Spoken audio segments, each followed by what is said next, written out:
végétation, on était en plein été. Alors cet été, je suis partie dans une tiny house pour une nuit. C'était un cadeau qu'on m'a fait. Et quel cadeau! Alors moi j'adore être seule, j'adore la nature.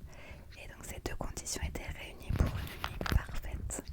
J'ai donc pris ma petite voiture et je suis partie dans la forêt d'Orléans, passer une nuit dans une tiny house. Alors pour arriver à la tiny house, on traverse une parcelle de forêt. C'est un petit domaine qui comprend, je crois, une dizaine de tiny houses. Et donc on marche au milieu des arbres, on entend les petits oiseaux chanter. C'est très très paisible. On sent déjà qu'on va être dans une ambiance bien ressourçante. C'était un jour où il faisait extrêmement beau et chaud. Ça faisait du bien d'être dans la fraîcheur de la forêt. Voilà, après quelques minutes de marche, j'arrive sur la terrasse de la Tiny. Il y a 2 transats, un brasero et surtout ce qui m'a fait craquer, un pain nordique. On y reviendra plus tard, je vous expliquerai et puis je vous montrerai.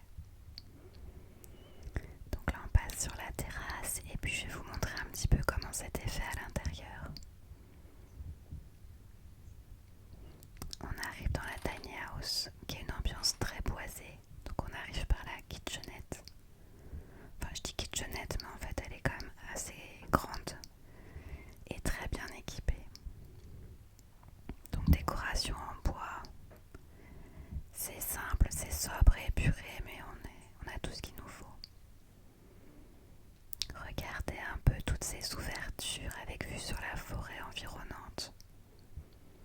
Donc la petite table où on trouve de la documentation, une boîte à silence dans laquelle on peut ranger son portable si on le souhaite, un livre qui était offert en cadeau, le plan du site et des informations sur l'artiste qui a décoré la tiny house, puisque c'est la particularité, c'est que chaque tiny est décoré par un artiste différent.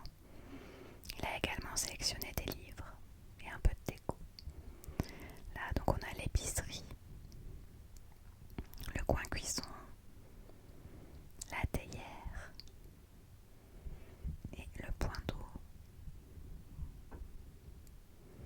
Dans les tiroirs, on avait absolument tout ce qu'il fallait, la brosse pour la vaisselle, des couverts, des allumettes.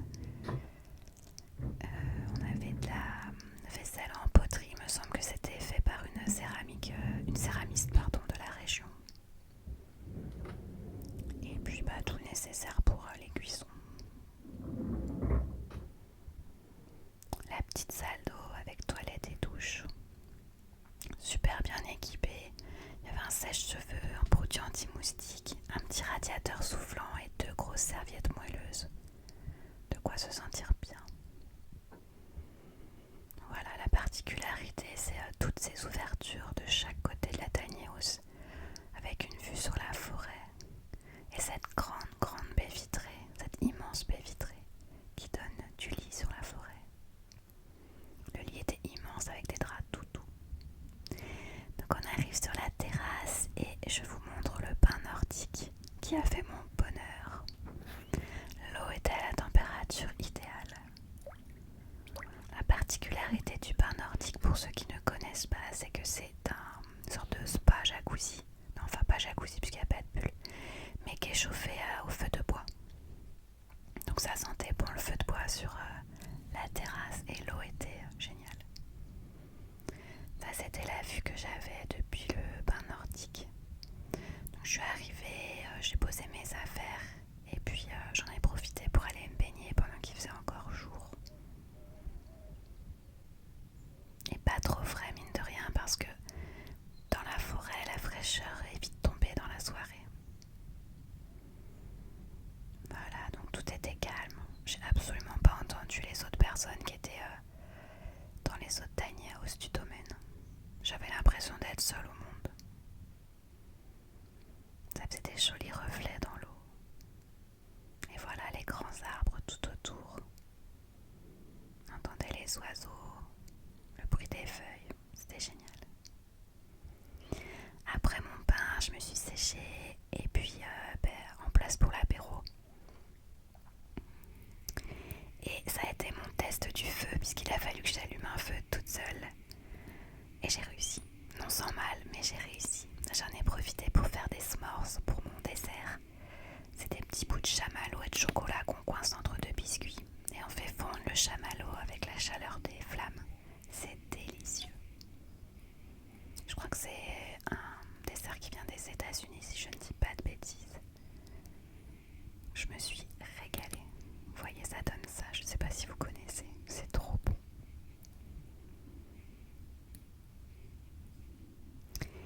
Ensuite, la chaleur était partie, la fraîcheur donc arrive. Je suis rentrée au chaud et j'en ai profité pour me faire ma tisane de mamie du soir. Donc, super bien équipée, j'avais tout ce qu'il fallait, même une bouilloire. Pas obligée de faire chauffer l'eau à la casserole, etc. Et voilà, j'étais prête pour aller lire un bon livre. J'en ai profité également pour vous filmer la porte, donc qui a été gravée et sculptée par l'artiste en question. Je suis désolée, je me souviens plus de son nom. C'était trop beau ce travail du bois.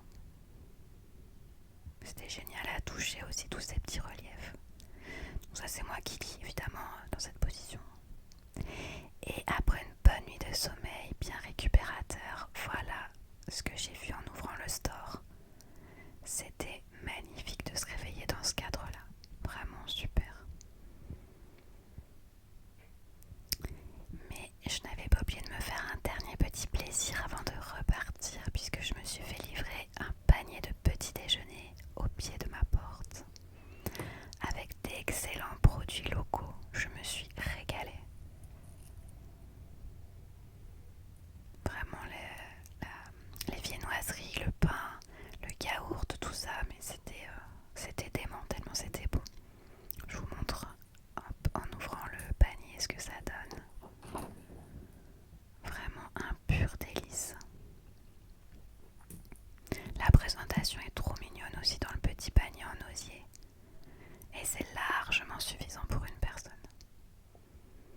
Voilà, j'ai pris quelques photos souvenirs, puis c'était déjà l'heure de repartir. J'espère que cette vidéo vous aura plu.